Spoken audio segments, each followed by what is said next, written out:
ایک جمعہ سے اگلے جمعہ تک جس گھر میں یہ ایک تسبیح پڑھی جاتی ہے وہ گھر جلد ہی کروڑ پتی بن جائے گا۔ یہ تسبیح بزرگان دین پڑھا کرتے تھے۔ 7 نسلوں کے رزق کا انتظام ہو جائے گا۔ بسم اللہ الرحمن الرحیم۔ محترم ناظرین کرام، آج جس تسبیح کا عمل ہم آپ کو بتانے لگے ہیں یہ بہت ہی مجرب اور خاص عمل ہے۔ ان کلمات کا وظیفہ آپ کی زندگی کی تمام مشکلات کو اور تمام پریشانیوں کو دور کر دے گا اور آپ کی ہر حاجت کو پورا کر دے گا۔ یہ وظیفہ رزق میں برکت کے لیے بہت ہی مجرب ہے، اور جس بھی مقصد کے لیے آپ اس وظیفے کو کریں گے اور ان کلمات کو پڑھیں گے آپ کا مقصد اللہ کے فضل و کرم سے پورا ہو جائے گا۔ یہ کلمات کون سے ہیں اور ان کا وظیفہ کیسے کرنا ہے، تمام تر تفصیلات جاننے کے لیے آپ نے ویڈیو کو سکپ نہیں کرنا، ویڈیو کو آخر تک ضرور دیکھنا ہے۔ ناظرین، یہ عمل کرنے کے بعد اس گھر پر ایک دم سے اگلے جمعہ کے دن تک اللہ پاک کی رحمتیں اور برکتیں برستی رہتی ہیں انشاءاللہ۔ جس کسی نے بھی اس تسبیح کو جمعۃ المبارک کے دن پڑھ لیا، اللہ تعالیٰ اس کے گھر کی تمام تنگ دستیاں، پریشانیاں، دکھ، تکالیف، بیماریاں اپنے فضل و کرم سے دور فرما دیتا ہے۔ پھر اللہ تبارک و تعالیٰ اس گھر کے لیے رزق کے تمام دروازے کھول دیتا ہے، اور اس گھر کے اندر رزق اور برکتوں اور رحمتوں کی فراوانی ہوتی ہے۔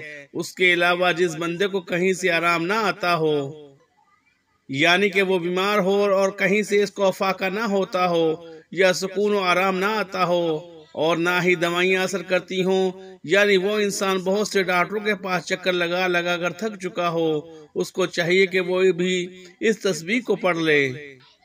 اور جس گھر میں اولاد نافرمان ہو اور ماں باپ کا کہنا نہ مانتی ہو، یا پھر والدین کی بے ادبی اور گستاخی کرتی ہو، اور وہ والدین بھی پریشان رہتے ہیں اور چاہتے ہیں کہ ان کی اولاد بھی نیک اور فرما بردار بن جائے، تو وہ والدین بھی اس تسبیح کو پڑھ لیں انشاءاللہ تعالی۔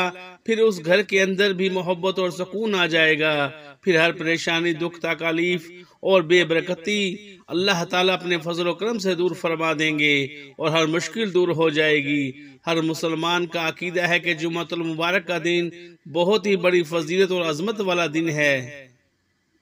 اس دن تو ویسے ہر ایک نیکی کا کام کرنے پر اللہ تعالیٰ اپنے لطف و کرم سے اجر عظیم عطا فرماتا ہے۔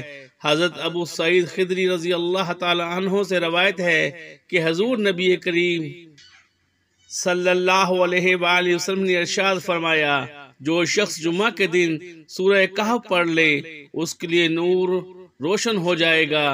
2 جمعہ کے درمیان امیر المومنین حضرت سیدنا علی ابن طالب رضی اللہ تعالی عنہ سے روایت ہے کہ حضور نبی کریم صلی اللہ علیہ وآلہ وسلم نے ارشاد فرمایا، جس شخص نے جمعہ والے دن سورہ کہف کی تلاوت کی تو وہ آئندہ جمعہ تک ہر طرح کے فتنے سے بچا رہا، یہاں تک کہ اگر دجال بھی نکل آئے تو اس سے بھی محفوظ رہے گا۔ اس طرح حدیث مبارکہ میں آتا ہے کہ جس شخص نے سورہ کہف کی پہلی 10 آیتیں حفظ کر لی اور پابندی سے پڑھتا رہا، وہ دجال کے فتنہ سے بچا دیا جائے گا۔ اس طرح آخری 10 آیاتوں کے متعلق بھی روایت آتی ہے، اور اسی طرح ایک روایت میں یہ بھی آتا ہے کہ جو شخص سورہ کہف کی پہلی 3 آیاتیں پڑھتا رہے گا وہ بھی دجال کے فتنے سے محفوظ رہے گا۔ محترم ناظرین کرام، جو کوئی بھی دنیا میں اس تسبیح کو پڑھتا ہے تو اللہ تعالیٰ اپنے فضل و کرم سے اس انسان سے ہر مصیبت، ہر دکھ دور فرما دیتا ہے، اور اس کی جگہ اس انسان کے گھر میں امن و چین اور خوشیاں ہی خوشیاں بھر دیتا ہے۔ اس لیے ناظرین کرام، یہ عمل نہایت ہی مستند، مجرب اور نہایت ہی قیمتی عمل ہے۔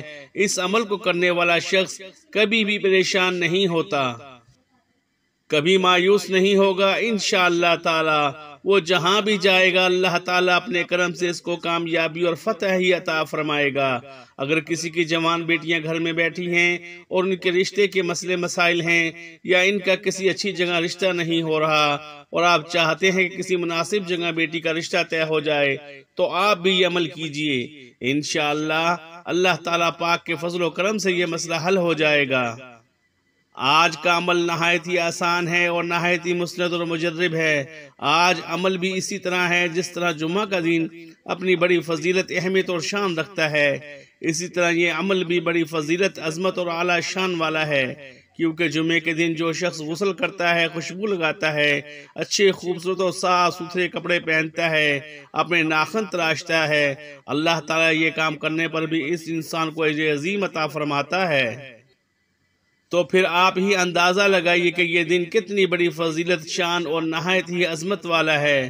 حضرت سلیمان فارسی رضی اللہ تعالی عنہ سے روایت ہے کہ حضور نبی کریم صلی اللہ علیہ وآلہ وسلم نے ارشاد فرمایا کہ جو آدمی جمعہ کے دن غسل کرے اور جہاں تک ہو سکے صفائی پاکیزگی کا اہتمام کرے، جو تیل اور خوشبو اس کے گھر میں ہو اسے لگائے، پھر وہ گھر سے نماز کے لیے جائے اور مسجد پہنچ کر اس کی احتیاط کرے، جو آدمی پہلے سے ساتھ بیٹھے ہوں ان کے درمیان نہ بیٹھے، پھر جو نماز یعنی سنت و نوافل کی جتنی رکعتیں اس کے لیے مقدر ہوں وہ پڑھے، پھر جب امام خطبہ دے تو توجہ اور خاموشی کے ساتھ اس کو سنے تو اللہ تعالیٰ کی طرف سے اس جمعہ اور گزشتہ جمعہ کے درمیان کے اس کے گناہ بخش دیے جائیں گے۔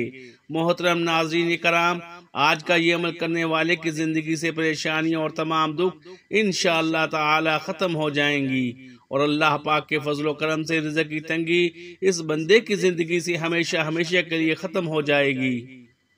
ہر آنے والی مشکل اس بندے کی دور ہو جائے گی، ہر مسئلہ اس کا حل ہو جائے گا۔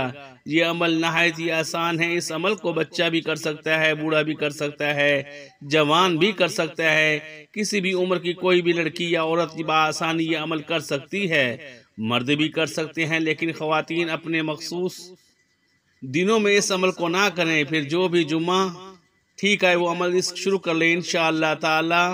آپ سب دیکھنا کہ اس عمل کی کرنے والی عورت پر یا عمل کرنے والے مرد پر، اس کے تمام گھر والوں پر اللہ تعالیٰ تبارک و تعالی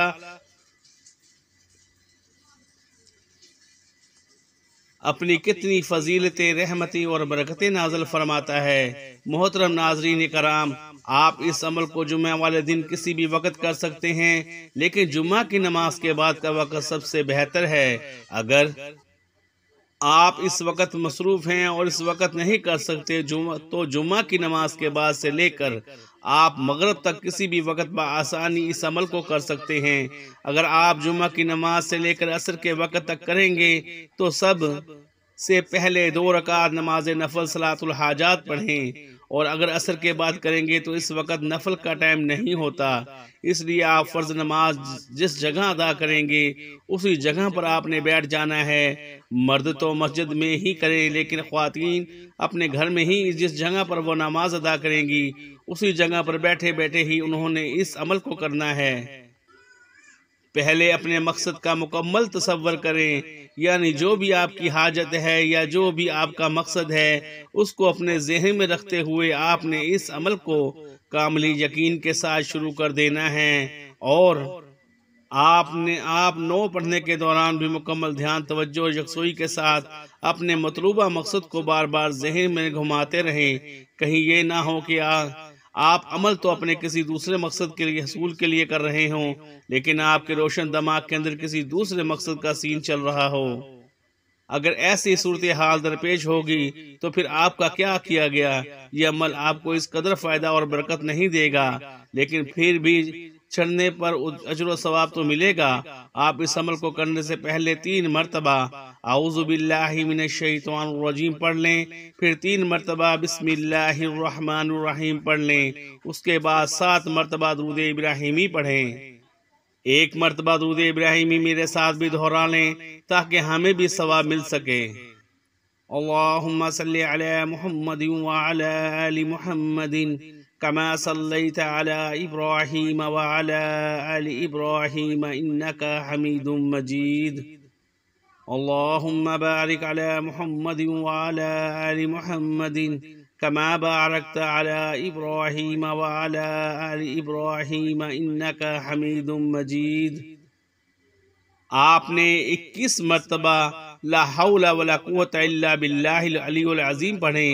اس کے بعد آپ نے یہ ایک آیات 360 مرتبہ پڑھنی ہے، لا الہ الا انت سبحانک انی کنت من الظالمین۔ اس کے بعد 7 مرتبہ دوبارہ درود ابراہیمی پڑھیں گے۔ اس کے بعد دعا مانگیں انشاءاللہ۔ آج تک جس نے بھی اس عمل کو کیا الحمدللہ اس کو اسی دن فائدہ ملا، اور اس کے کاروبار میں اللہ تعالیٰ نے اتنی وسعت اور برکت پیدا فرمائی کہ کبھی زندگی بھر اس بندے کو کسی انسان کے سامنے ہاتھ نہیں پھیلانا پڑا۔ آپ جمعۃ المبارک کے دن نماز کے بعد اسی جگہ پر بیٹھے بیٹھے اس عمل کو شروع کریں۔ آپ اس عمل کو ہر جمعہ مستقبل پڑھتے رہیں گے، انشاءاللہ تعالی سارے زندگی خوشحال رہیں گے۔ نمبر 1 صحیح حدیث میں ہے کہ جو مسلمان بندہ کسی بھی مقصد کے لیے اس کے ساتھ دعا کرے گا تو اس کی دعا قبول ہوگی۔ نمبر 2 یہ مبارک دعا قرآن مجید میں مذکور ہے، لہٰذا اس کے پڑھنے سے قرآن کی تلاوت کا ثواب بھی ملے گا۔ نمبر 3 یہ دعا اللہ تعالیٰ کے ایک جلیل القدر نبی حضرت یونس علیہ السلام نے کی ہے اور اللہ تعالیٰ نے قبول فرمائی ہے، لہٰذا ان کے لیے خاص تھی اور تمام مسلمانوں کے لیے عام ہے۔ جو بھی شرک سے توبہ اور اپنے گناہوں کے اقرار و پشیمانی کے ساتھ ان کلمات کے ذریعے اپنے لیے دعا مانگے گا، اللہ تعالیٰ کی طرف سے اس کے لیے قبولیت کا وعدہ ہو چکا ہے۔ نمبر 4 صحیح حدیث میں ہے کہ اس دعا میں اللہ تعالیٰ کا اسم اعظم بھی ہے۔ نمبر 5 بیماری میں 40 مرتبہ یہ دعا پڑھنے والا شخص اگر کسی بیماری میں فوت ہو جائے تو اس کو شہید کا اجر ملے گا، اگر وہ صحت یاب ہو جائے تو اس کے تمام گناہوں کو بخش دیا جائے گا۔ رسول اللہ صلی اللہ علیہ وآلہ وسلم نے ارشاد فرمایا کہ حضرت یونس علیہ السلام کی وہ دعا جو انہوں نے مچھلی کے پیٹ کے اندر مانگی تھی، یعنی لا الہ الا انت سبحانک انی کنت من الظالمین، جو مسلمان اپنے کسی بھی مقصد کے لیے ان کلمات کے ساتھ دعا کرے گا اللہ تعالیٰ اس کی دعا کو قبول فرمائیں گے۔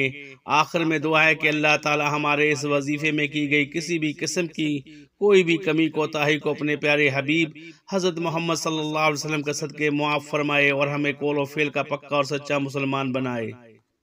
اللہ تبارک و تعالی ہم سب کا حامی و ناصر ہو۔ السلام علیکم ورحمۃ اللہ وبرکاتہ۔ جزاک اللہ خیرہ۔